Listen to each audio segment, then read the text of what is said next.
بسم الله الرحمن الرحيم.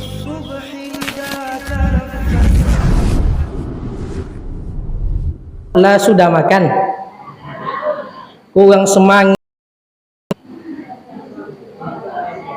Lah bata anak tadi siang tadinya. Alhamdulillah.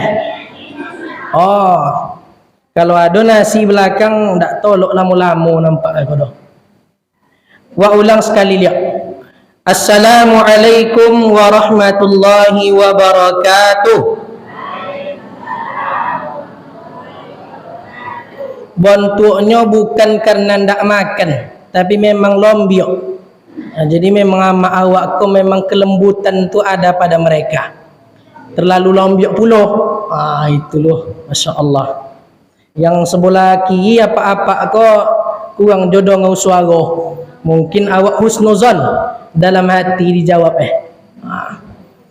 Alhamdulillahi rabbil alamin, wassalatu wassalamu ala nabiyyina wa imamina wa qudwatina wa syafi'ina maulana Muhammadin wa ala alihi wa ashabihi rasulillahi ajma'in.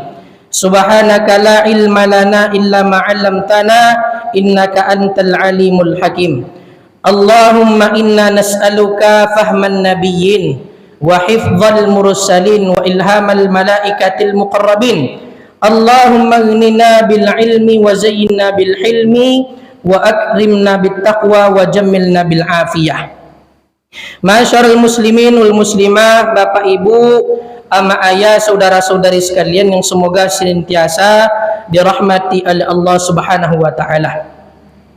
Mengawali pertemuan kita malam ini, marilah kita panjatkan syukur kepada Allah dengan membaca Alhamdulillahirabbil alamin atas berkat karunia Allah, hidayah Allah serta pertolongan Allah. Malam ini kita hadir di rumah Allah ini.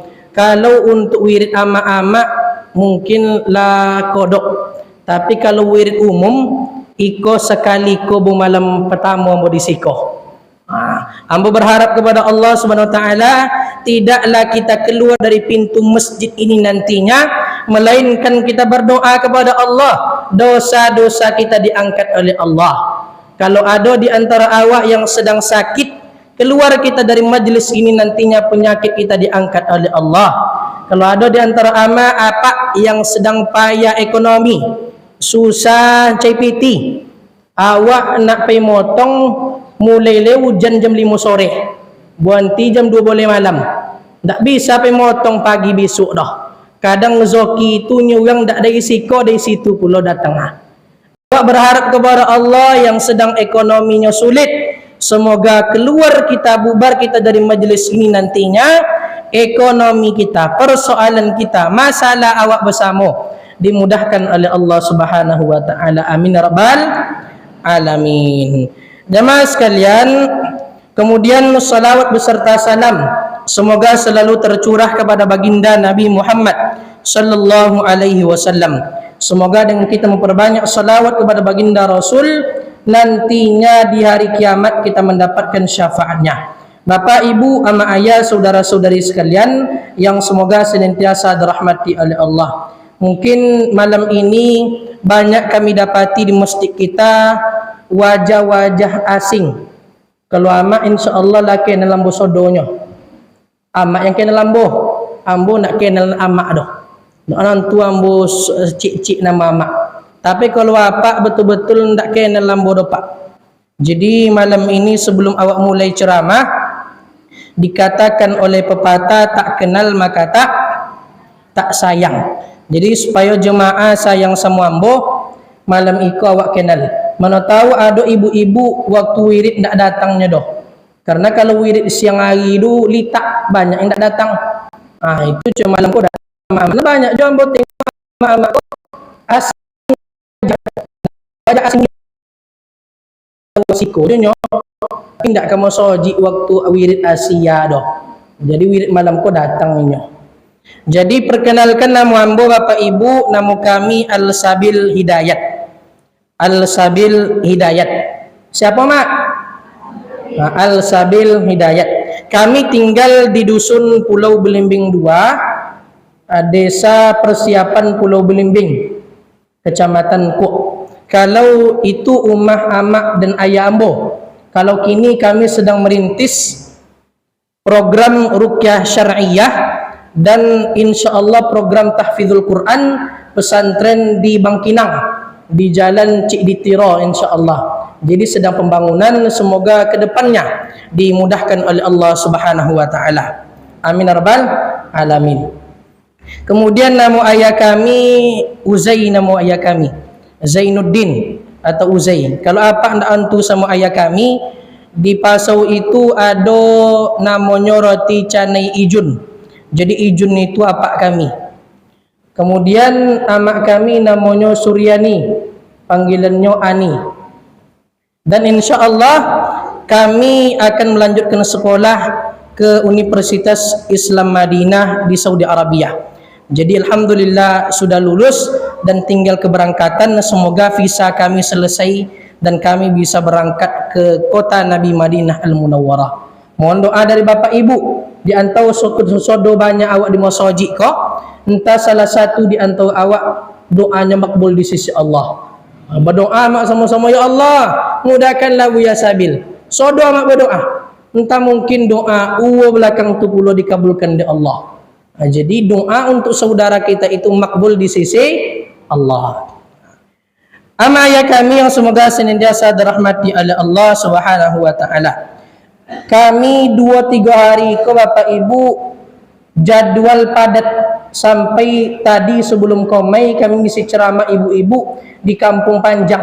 Jadi kalau suara kami kurang jole gaso karena 2 hari ke parau mak. Kan lai jolenya mak. Kalau yang tak jole maju ke depan lah.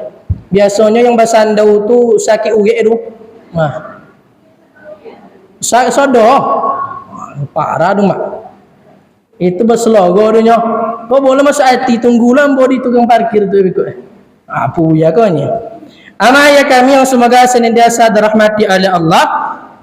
Adapun judul ceramah kita malam ini adalah amalan-amalan yang dapat membangunkan kita rumah di surga.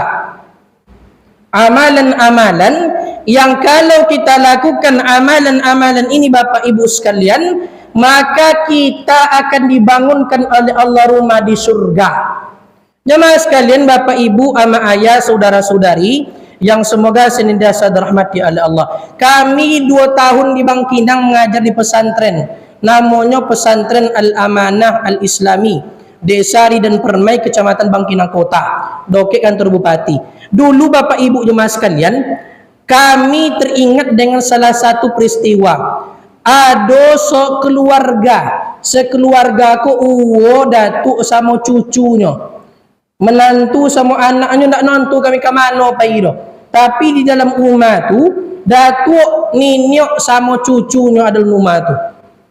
Kemudian Bapak Ibu, rumah itu sangat-sangat tidak layak dipakai. Rumahnya adalah papan. Lalu di bawahnya dokek tanah tu labi dimakan. Apa yang nama makan tu mak? Aneh-aneh. Labi. Lalu kalau hujan malam hari, datuk ninyok tu sama cucunya, tak bisa loloknya dah Bapak Ibu. Painya ke Saudi rumahnya dipegang lututnya. Duduknya. Karena atuknya bocor. Kemudian sekeluarga itu diajukanlah nama mereka kepada pemerintah. Keluarga yang layak untuk mendapatkan rumah jatah, rumah bantuan. Kemudian diajukan, kemudian pemerintah memproses sampai 3 bulan lamanya, barulah pengajuan mereka itu diterima pemerintah. Mulailah dibangun rumah untuk kakek, nenek sama cucu tadi. Datuk sama ninyok itu dibangun rumah. Karena rumah tak layak lagi dipakai. Dibangun rumah, kemudian rumah itu Bapak Ibu rumah jatah. Kalau awak katakan mungkin 3 kali ompek atau 3 kali bapulah panjang, tidak besar. 1 kamar tidur, dapur dengan kamar mandi. Kalau masuk rumah langsung nampak dapurnya. Ketek.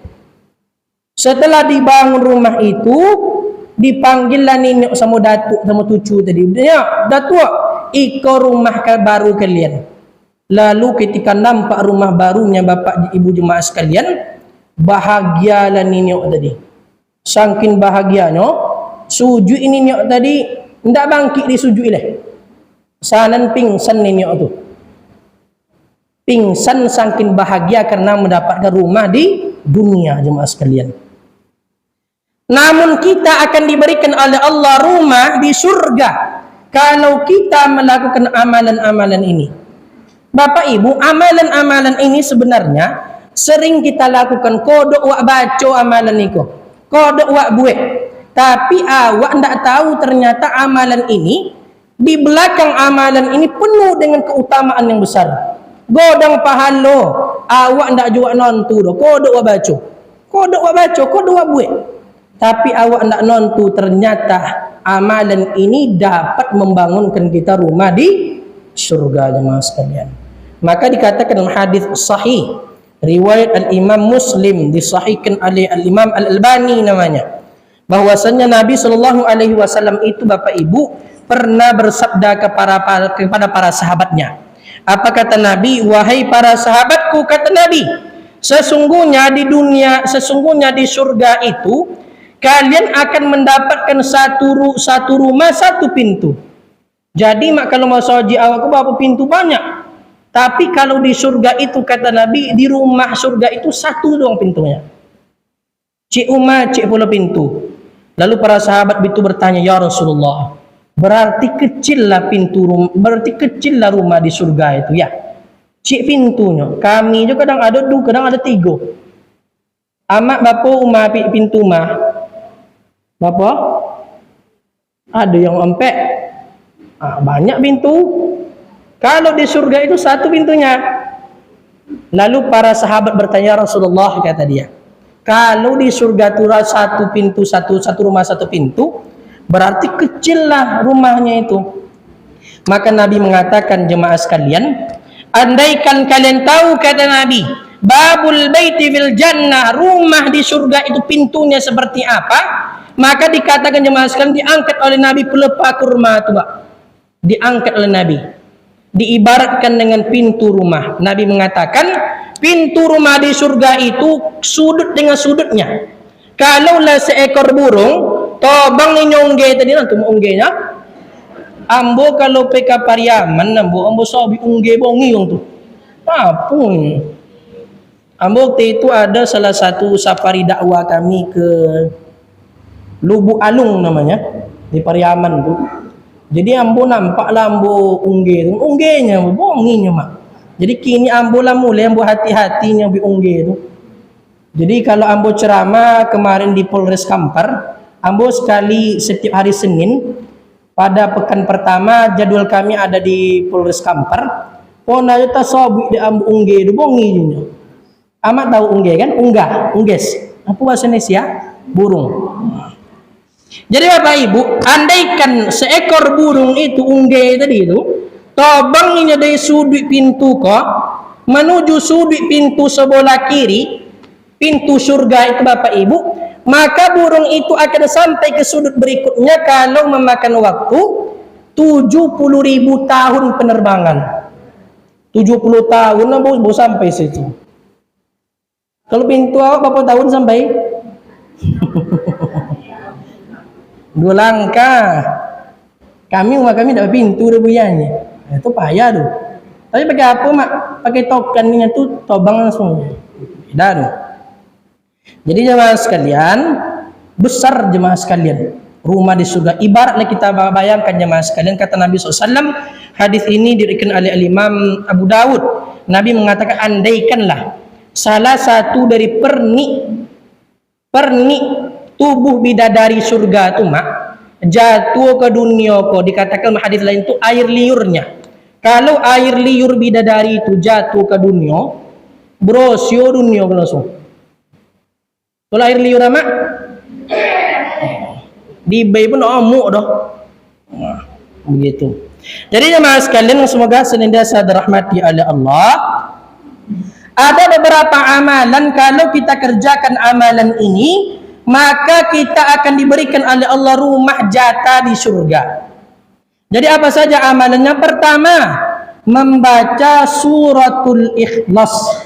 Membaca surat Al-Ikhlas 10 kali pada pagi hari. Pagi itu maksudnya Bapak Ibu beda dengan pagi menurut bahasa Indonesia. Kalau orang Indonesia mengatakan pagi itu mulai dari jam 7 atau jam 6 sampai 10. Tapi kalau pagi menurut syariat Islam itu Bapak Ibu adalah semenjak mulai dari azan subuh itu sampai terbit matahari. Itu namanya pagi. Tapi kalau lama waktu syuruk namanya. Habis waktu syuruk duha, habis waktu duha bekok zuhur, habis waktu zuhur asar. Jadi Bapak Ibu Nabi mengatakan man qara'a suratu qul huwallahu ahad hatta yaktimaha 10 marrat. Siapa yang membaca surat Al-Ikhlas qul huwallahu ahad Allahus samad lam yalid wa lam yulad wa lam yakul lahu kufuwan ahad. Barang siapa membacanya 10 kali pada pagi hari, maka Allah, apa kata Nabi, banallahu lahu baitan fil jannah, maka Allah akan bangunkan ia rumah di surga. Besar jemaah sekalian, pagi itu sangat-sangat besar. Bahkan Nabi mengatakan barang siapa yang salat subuh 2 rakaat, salat subuhnya 2 rakaat Bapak Ibu, kemudian dia tidak beranjak dari tempat duduknya. Sudahnya salat subuh tadi amak itu tadi duduk dari tempatnya, tidak beranjak kemana-mana dah, situ je berzikirnya astagfirullah, astagfirullah, astagfirullah sampai terbit matahari. Kemudian salat syuruk lama dari waktu matahari itu terbit, maka Nabi mengatakan pahalanya sama seperti pahala umrah, tamatan, maka umrahnya sempurna. Jadi Bapak Ibu, kami kemarin itu ada yang bertanya, Buya, boleh enggak kalau salat syuruk itu di rumah, kata dia. Jemaah sekalian, Nabi SAW itu ketika akan perang Hunain, Nabi itu setelah salat subuh mengatur strategi perang. Masuklah Nabi ke rumah Aisyah radhiyallahu anha. Lalu terpijak dari Nabi kaki Aisyah. Rasul bertanya, "Mana taf'alina ya Aisyah?" Apa yang kau kerjakan Aisyah? Maka Aisyah mengatakan, "Inni syara'tu." Sesungguhnya saya sekarang sedang syuruk. Jadi syuruk bagi wanita itu boleh di rumahnya jemaah sekalian.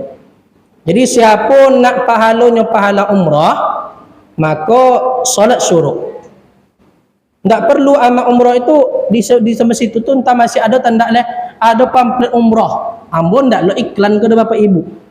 Jadi situ ada pamflet umrah itu tuh travel kami, travel Samira. Amak tak perlu pergi umrah dengan 33 juta atau 25 juta, tak perlu. Cukup dengan melaksanakan salat syuruk di rumah, tapi ada syaratnya. Syaratnya apa? Ndak boleh awak beranjak di tempat duduk. Sebagai ulama mengatakan boleh beranjak, asalkan dia beranjak itu dalam keadaan yang bermanfaat. Contohnya buang ayunya, atau mengambil Al-Quran, atau duduknya ke situ lah, maka boleh. Tapi kalau amak tu pergi motong pulai dulu ndak tu. Kau tu pergi HP pula makan dulu ndak. Jadi Nabi mengatakan barang siapa yang duduk pada tempatnya setelah melaksanakan salat subuh 2 rakaat sampai terbit matahari, kemudian dia syuruk, maka pahalanya sama seperti pahala umrah. Jemaah sekalian yang semoga senantiasa dirahmati oleh Allah, maka siapa yang ingin pahala umrahnya luar biasa, salat syuruk. Bahkan oleh Bapak Ibu, banyak juga yang kadang-kadang umrah langsung tidak diberikan oleh Allah pahala seperti semestinya. Kami Bapak Ibu membimbing travel umrah itu. Jadi ada yang kami tanya itu sama-sama jemaah, ada peristiwa sekitar 3 bulan yang lalu. Jadi ada jemaah itu Bapak Ibu yang pergi umrah. Lalu sampailah masuk ke Masjidil Haram, sampailah di depan Ka'bah itu, semua jemaah tadi sujud semuanya. Karena mereka belum pernah nampak Ka'bah yang aslinya. Selama kau hanya nampak Ka'bah itu di dinding aja. Itu pun background jam. Nampak Ka'bah. Kalau kini nampak dengan mata langsung Ka'bah itu jemaah sekalian. Kemudian banyak yang sujud bersyukur kepada Allah sampai di Masjidil Haram nampak Ka'bah langsung. Kecuali ada salah seorang ibu. Apa kata dia? Mana cu Ka'bah tu nang ni? Mana Ka'bah tu kata dia. Padahal Ka'bah tu sudah berada depan mata dia. Lalu pembimbing terapel kami itu bingung dia kan. Lalu dipanggillah salah seorang mahasiswa di Madinah waktu itu, dipanggil, apa yang ibu lakukan sebelum berangkat ke sini? Lalu ibu itu mengatakan, uang yang saya bawa umroh ini adalah uang riba, kata dia. Uang riba. Kemudian di tengah jalan, waktu nak sampai ke Seko, ibu tu mabuk mencitung uang aja di pesawat tu. Jadi kalau ibu suka mencitung uang, tak pun nampak Ka'bah tu bekok tu. Nampak ada ibu uang Afrika bekok dia. Sama-sama hitam. Nah, begitu jemaah sekalian. Jadi amalan pertama yang dapat membangunkan kita rumah di surga adalah amalan membaca surat Al-Ikhlas, Qul huwallahu ahad 10 kali pada pagi hari. Qul huwallahu ahad Allahus samad lam yalid wa lam yulad wa lam yakul lahu kufuwan ahad. Qul huwallahu ahad Allahus samad lam yalid wa lam yulad wa lam yakul lahu kufuwan ahad. 10 kali kita baca tak sampai 10 menit. Tapi insya Allah kita akan dibangunkan oleh Allah rumah di surga. Jadi siapa bapak ibu yang ingin dapat rumah jatah di surga, maka baca surat Al-Ikhlas. Dan surat Al-Ikhlas ini bapak ibu tak boleh kita remehkan, banyak keutamaannya. Di masa Nabi SAW ada seseorang yang mengadu kepada Nabi, wahai Rasulullah, kenapa engkau lari, kata Nabi. Hadis ini hadis sahih, riwayat Imam At-Tirmidzi. Apa kata orang itu? Ya Rasulullah, sesungguhnya di kampung kami ada imam. Imam tu kalau salatnya panjang tu bacaannya, panjang. Sampai kami yang di belakang tu banyak yang kabur. Lalu Nabi bertanya, siapa imamnya itu, kata Nabi. Lalu orang itu mengatakan namanya Mu'adz ibn Jabal. Mu'adz bin Jabal. Maka Nabi mengatakan, panggil dia. Dipanggil oleh seseorang itu untuk menghadap kepada Rasul Mu'adz. Maka Nabi mengatakan, wahai Mu'adz, apakah engkau ingin membubarkan makmum-makmum di belakang? Apakah engkau ingin menghancurkan agama, kata Nabi. Maka Nabi mengatakan, wahai Mu'adz, pendekkanlah bacaanmu dalam salat. Yang kedua jemaah sekalian, datang lagi ada orang berikutnya. Datang dari pelosok desa, ini mengadu kepada Nabi, wahai Muhammad, wahai Rasulullah, sesungguhnya di kampung kami ada seorang imam. Imam tu kalau dia salat selalu baca surat Al-Ikhlas, Qul huwallahu ahad. Nanti kalau maghrib imam, Qul huwallahu ahad juga. Isya imam, Qul huwallahu ahad. Bahkan subuh pun begitu. Maka Nabi mengatakan, panggil imam itu. Dipanggil oleh orang itu imam, datang Nabi. Hai imam, kenapa engkau baca surah Al-Ikhlas? Maka imam itu mengatakan, ya Rasulullah, inni ahbabtuhu. Saya itu Rasulullah cinta sama surat Al-Ikhlas ini. Kalau saya salat, seolah-olah khusyuk untuk kalau baca Al-Ikhlas itu. Maka Nabi mengatakan, kalaulah engkau cinta kepada surat Al-Ikhlas ini, maka ketahuilah Allah itu mencintai engkau. Jadi besar jemaah sekalian fadilah membaca surat Al-Ikhlas ini. Jadi kalau ada uwa-uwa Al-Ikhlas tahu dibaca dia, itu cinta tu sama ikhlas. Ternyata bukan cinta, itu dapat dia uwa tu nya. Itu pula bahaya. Pindahlah sekali-kali uwanya kan. Pindah sekali-kali surat aja ni, itu surat wallah tahu je leh. Pindah dia uwa tu. Inna atainah. Itu dibaca. Jadi besok maghrib, inna atainah.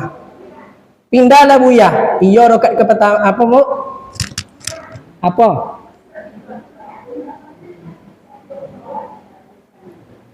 Tak masalah, boleh. Boleh kita baca, tapi sekali-kali ganti nama. Ganti. Ya. Ibu apa? Bagaimana? Kadang-kadang ada bertanya, Buya, candu apa supaya solat awak tu nikmat, tak bosan? Supaya tak bosan, tu mak diganti-ganti surat lah. Tapi kalau amak Qul huwallahu tawi, itu isu Qul huwallahu je lihat, Isa be Qul huwallahu je lihat kan? Bosan tu mak. Bosan. Mungkin malaikat pun bosan muli itu tahu je. Itu nyambung. Ganti-gantilah sekali, adonglah sekali-kali kau ka surat-surat idza jaa nasrullah. Pindang sekali-kali mak. Dan qulullahu ahad rawi. Tapi eloknya yang tidak dapat apa kan? Begitu. Selanjutnya jamaah sekalian, amalan kedua. Dan seterusnya masalah imam tadi jemaah sekalian, masalah imam itu perlu perhatikan. Pertama ada imam yang bacaannya panjang sekali. Yang kedua ada imam tu bacanya pendek tapi betul-betul ia maknai. Maka di sini maknanya Bapak Ibu, tak semua di antara kita itu berhak menjadi imam. Dan ini yang kami luruskan selalu karena kami Bapak Ibu adalah mubalik dari Rokan Hulu. Jadi kami sekali dalam 4 bulan ada nama pelatihan imam dan kami selalu bimbing itu di Tandun. Bapak Ibu, tidak semua di antara kita itu yang berhak menjadi imam. Kalau di kampung, imam itu ditunjuk yang paling tua. Siapa paling tua gaso? Siapa paling ndak jikan tolok togak gaso inyo je besuo. Padahal dalam Islam bukan Bapak Ibu, ada hadisnya. Nabi mengatakan ya ummul qauma aqra'u li kitabillah. Pertama kali perlu perhatikan, ikut di mana-mana masaji kami dapat Ibu, memang seperti itu. Ada di situ tuh namanya politik masjid itu ada. Ini yang harus kita luruskan itu. Pulang anak dari pesantren, pulang anak bekok dari kuliah, anaknya ikut tahsin, tajwid. Ndak suruh-suruh jadi imam tuh. Tiba-tiba datuk atau suruh jadi imam. Datuk tu bacaannya iramanya yang encak, tahsinnya tak topik dah. Apa yang datuk alhamdulillah ni, padahal tak betul bacaan seperti itu. Atau suruh anak-anak mereka dulu dan makan garam lainnya datuk tu dulu. Banyak seperti itu Bapak Ibu. Maka dikatakan hadis dia ummul qaum aqra'u li kitabillah. Pertama, harus ada di musik kita nih. Yang berhak menjadi imam itu Bapak Ibu, orang yang paham Al-Qur'an. Enggak yang paham seni itu mah, banyak yang paham seni tapi tak bagus buat tajwidnya. Banyak. Alhamdulillah, mana perlu has itu panjang. Alhamdulillah. Alhamdulillah datuk itu. Tak betul. Yang pertama yang berhak jadi imam tu makharijul hurufnya betul. Kalau ditengok di belakang tu sama-sama paham Al-Quran yang sodo. Sama-sama ada buah empik orang belakang. Paham sodo Al-Quran. Maka ditengok yang kedua. Bisa tambah? Amak-amak lah banyak munju kaki. Kalau lah banyak munju kaki berarti nak selesai tu lah. Yang kedua, fa in kanu fi qiraati sawa, kalau orang imam tu sama-sama bacaannya elok, maka pilih fa aqdamu bi sunnah. Maka tengok siapa yang paling paham sunnah Nabi, siapa yang selalu bermuamalahnya encak, lombui. Kalau sama-sama lombui sudah fa aqdamu bil hijrah, tengok siapa paling cepat ngaji. Kalau apa sianu sama siapa dulu ngaji, sama siapa pun ngaji, siapa paling cepat ngaji, tengok. Tapi kalau 3 sama sudah bau, fakada membisinnah, bau cai yang paling tua. Jadi ada jemaah sekalian. Maka selanjutnya amalan yang berikutnya yang dapat membangunkan kita rumah di surga adalah kita melaksanakan salat duha 4 rakaat. Jadi Bapak Ibu, hukum asalnya salat duha itu 4 rakaat. Tapi boleh 2 rakaat. Nabi mengatakan man shalla salat ad-duha 4 rakaatin banallahu lahu baitan fil jannah. Siapa yang melaksanakan salat duha 4 rakaat, maka Allah akan bangunkan ia rumah di surga. Potang tu ada bertanya ambung isi ceramah potang di Masjid Nurul Islam Kampung Baru. Ada amak tu bertanya cendoko. Buya ni nah. Dan kau nak mengerjakan salat duha buya. Tapi ndak jadi lu buya. Ni orang buya. Kalau salat duha harus hafal surah As-Samsi wa duhaha sama duhanya. Dan hafal qul ahad ni buyanya. Bapak Ibu, boleh surat apa saja dibaca waktu duha itu. Ada yang tahajud, kami nak tahajud buya, tapi ndak boleh yang kau harus ayat pertamanya tata japannya. Antum tata japannya? Tata jafa junubuhum 'anil madaji'i yad'una rabbahum khaufan. Nah, ada yang hafal sejadah gerah? Ada sejadah pagi Jumat sekepak? Ada. Amak, kau dapat tindak bin soji tu. Bapak Ibu ama ayah saudara-saudara sekalian, mungkin itu saja. Ada yang ketiga Bapak Ibu, amalan yang dapat membangun kita rumah di surga adalah dengan kita membangun masjid. Jadi masjid kita tanah wakaf. Wakaf. Orang yang mewakafkan masjid ini Bapak Ibu dijamin oleh Allah rumah di surga. Siapa yang bantu-bantu masjid dijamin oleh Allah. Maka sudah ceramah aku datang ke pengurus. Jangan lopen pengurus tu bertanya awak kurang itu, kurang itu, kurang itu, kurang itu. Tidak. Awak yang bertanya, Pak pengurus, mau soji awak apa kurang leh? Kau kurang bu, pintu WC 2 dan nanggung cik. Sudah tu bu. Kalau ibu nak dapat umah jatah di surga, tapi kalau tidak jangan di surga, dunia pun nak dapat umah jatah tu. Jadi bapak ibu tanya ke pengurus. Silakan. Apa pak? Ya.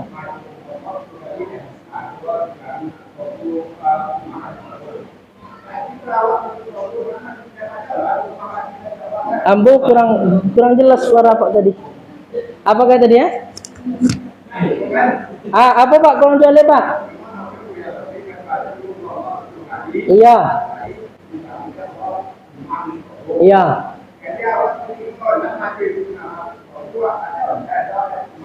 Beda dia Bapak Ibu jemaah sekalian yang semoga senantiasa dirahmati oleh Allah. Ada yang menyebut, Buya, kalau kami masuk surga tapi tidak baca surah Al-Ikhlas, berarti tidak dapat kami umat di surga. Beda jemaah sekalian. Berbeda dengan awak mendapatkan rumah itu dengan amalan khusus, dengan amalan yang awak lakukan. Sama seperti Nabi mengatakan, barang siapa yang mentaati suaminya, maka istrinya itu nanti akan menjadi ratu bidadari di surga. Jadi ada ibu itu bertanya, Buya, kalau beliau dah masuk surga dan kan meminta sama Allah agar laki nak beliau sama bidadari surga ini, sama den julah. Jadi jemaah sekalian, ada kita yang mendapatkan di surga itu berbentuk dengan amalan khusus awak, dan ada pula yang kita dapatkan di surga itu berbentuk amalan lain Bapak Ibu. Jadi awak kan tetap kalau apa masuk surga, apa akan tetap dapat ke rumah itu, tapi bukan dengan amalan kita baca surah Al-Ikhlas itu. Mungkin dari amalan ini, amalan itu, bisa jadi semua amalan itu hanya ada satu amalan membawa kita menuju surga Allah.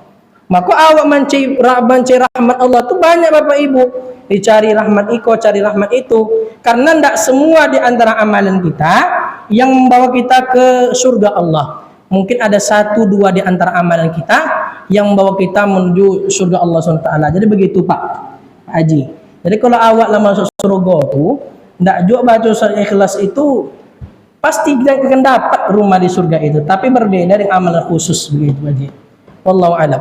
Nabi mengatakan di surga itu Bapak Ibu ada satu pintu namanya pintu Ar-Rayyan. Nabi mengatakan pintu Ar-Rayyan ini tak akan dimasuki kecuali orang-orang yang berpuasa. Jadi kalau awak selama di dunia itu masuk surga, tetap saja bisa masuk surga walaupun bukan dari pintu itu. Tapi ada amalan-amalan khusus kita yang betul-betul nanti kita akan masuk dari pintu khusus pula. Dan kita akan mendapat rumah yang khusus pula karena amal perbuatan kita. Dan di antara syarat mendapatkan rumah khusus di surga itu adalah dengan kita membaca surat Ikhlas. Dapat amalan-amalan lain bawa ke surga pasti banyak dapat di awak di surga itu. Wallahu a'lam bishawab. Ada oleh Bapak Ibu? Ada yang tanya oleh?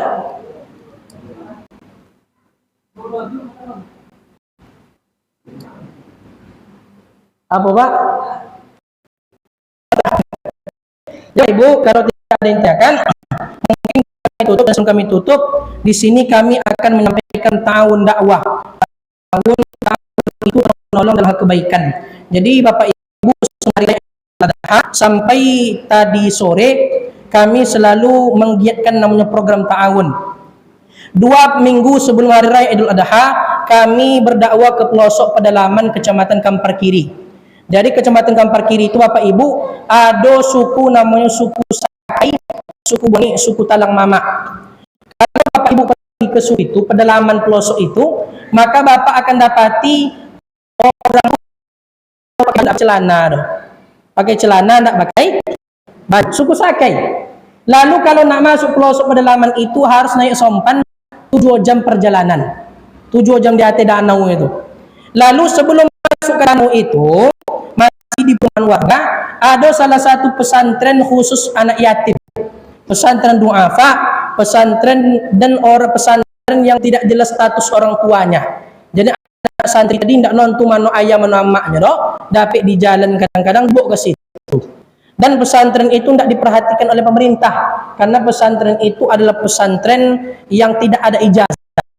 Anak-anak tidak bisa sekolah sekolah di situ tidak dengan asal Islam. Jadi Bapak Ibu, kami waktu itu pesantren itu dibangun atas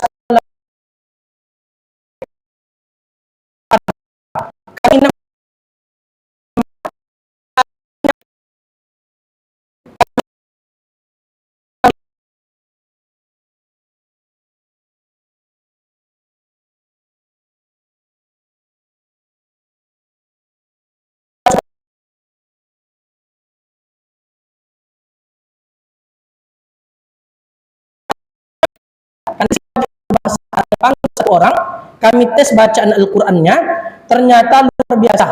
Bacaan Al-Qur'an mereka itu lebih dari bagus pada kami lagi. Lebih bagus mereka. Lalu waktu itu kami tes, kami tengok mana Al-Qur'an kalian. Datanglah anak-anak itu membawa bondong-bondong, membawa Al-Qur'annya dalam kardus mie, dalam kotak minyak. Lalu dibuka, ternyata Al-Qur'an mereka itu Al-Qur'an yang sudah tak layak pakai. Al-Qur'an mereka sudah berceceran, bahkan yang encak Al-Qur'an mereka itu lengkap 30 juz itu, tapi kulit tidak ada oleh. Tapi di situ sudah banyak ngapal Quran, dan disitulah kami merasa sedih ibah, dan kami bersama tim 7 orang mengadakan namanya ta'awun. Setiap kami ceramah di Kuok sampai sampai ke Padang, kami selalu mengajak Bapak Ibu, sekiranya Bapak Ibu di rumah memiliki Al-Quran bekas, Al-Quran yang masih elok tapi lawak pakai, hubungi kami. Kalau ingin didonasikan, Ibu pergi ke situ, nanti ada di dompet wudhu itu ada travel umroh kami, ada juga nomor kami, Al-Sabil Hidayah. Bapak Ibu ingin berdonasi Al-Quran bekas di rumah untuk santri-santri yang berada di pesantren itu, insya Allah nanti kami sampaikan niat Bapak Ibu. Al-Quran bekas, ataupun tidak ada Al-Quran bekas, bisa Al-Quran baru. Walaupun tidak ada Al-Quran baru, dapat uang 50.000 per Al-Quran. Kami bekerja sama dengan PT Percetakan Al-Quran di Perawang. Mereka mengatakan, Buya, kami ingin membantu juga Buya. Sebenarnya Al-Quran itu harganya 65, tapi karena kami ingin membantu 50 saja per Al-Quran. Jadi Bapak Ibu yang ingin donasi Al-Quran bekas di rumah, tapi jangan terlalu bekas. Potong ambo ada di telepon sama ibu-ibu, Buya, jopiklah Al-Quran di rumah, kami nak membayar Al-Quran bekas, kata dia. Dijopik dia tim. Sampai di rumah ibu, ternyata Al-Quran bekasnya Al-Quran zaman uwonya dulu. Lakun yang lo pada Al-Quran awak boleh. Atau di dilunya ada gambar pelangi, dituli di anaknya. Itu tidak bisa awak donasikan. Jadi kalau ada Bapak Ibu di rumah Al-Quran bekas, caklah 2 kali coretan, namun tidak salah. Tapi kalau banyak coretan kami tidak terima. Al-Quran bekas di rumah tak terpakai, daripada tak digunakan, lebih baik kita infakkan ke mereka. Kenapa seperti ini? Karena kami ambil 2 lagi. Dulu di pesantren, kami dulu pesantrennya di Ar-Royan Al-Islami Rokan Hulu, Aliantan. Lalu Bapak Ibu, lalu pertama kali masuk pesantren itu kami lupa bawa Al-Quran. Ayah kami nyewa motor waktu itu, lupa bawa Al-Quran. Al-Quran lah dibungkus plastik, masuk pesantren, tinggal di lemari. Lalu apa kata ayah kami, 2 minggu ke depan ayah datang sabil. Lalu selama 2 minggu amba tak baca Al-Quran. Lalu hari keempat Bapak Ibu datanglah nenek-nenek namanya Nek Ida. Sabil, ini Al-Quran, baca. Ini untuk sabil, kata dia. Diboli dia nenek itu Al-Quran tu ambo. Langsung waktu itu ambo telepon, ya, jan bojo Al-Quran leh, lado by dek nenek siko. Lalu dari Al-Quran nenek itu Bapak Ibu, ambo hafal Al-Quran. Dan ambo bisa ceramah depan Bapak Ibu malam ini, karena ambo tu hafidh Quran. Dan ambo hafal Quran tu dari Al-Quran pemberian nenek itu. Kalau bilang aku Pulau Belimbiang tu, di lemari itu masih ada Al-Quran ninyok tu leh. Kalau ambo tengok, tengok dan ambo ninyok tu mambai. Dan ninyok itu telah 3 tahun yang lalu meninggal dunia. Ambo kalau ada kesempatan, sekali setahun selalu berziarah ke kubur nenek itu. Karena ambo hafal Quran itu dari Al-Quran pemberian nenek itu. Dan ambo hafal Quran, setiap huruf yang ambo baca, ambo berharap mengalir je pahala kepada nenek itu. Dan amalan yang besar Bapak Ibu adalah amalan kalau kita Al-Quran ini. Jadi kalau Bapak Ibu ingin berdonasi, sampaikan kepada kami nantinya, sampaikan kepada pengurus, nanti pengurus yang nelpon kami, bisa berbentuk Al-Quran bekas, bisa berbentuk Al-Quran baru, dan bisa berbentuk uang satu Al-Quran 50.000. Wallahu ta'ala alam bisawab. Kalau tidak ada kan ditanyong le, kami tutup. Ada kan ditanyong le, Mak?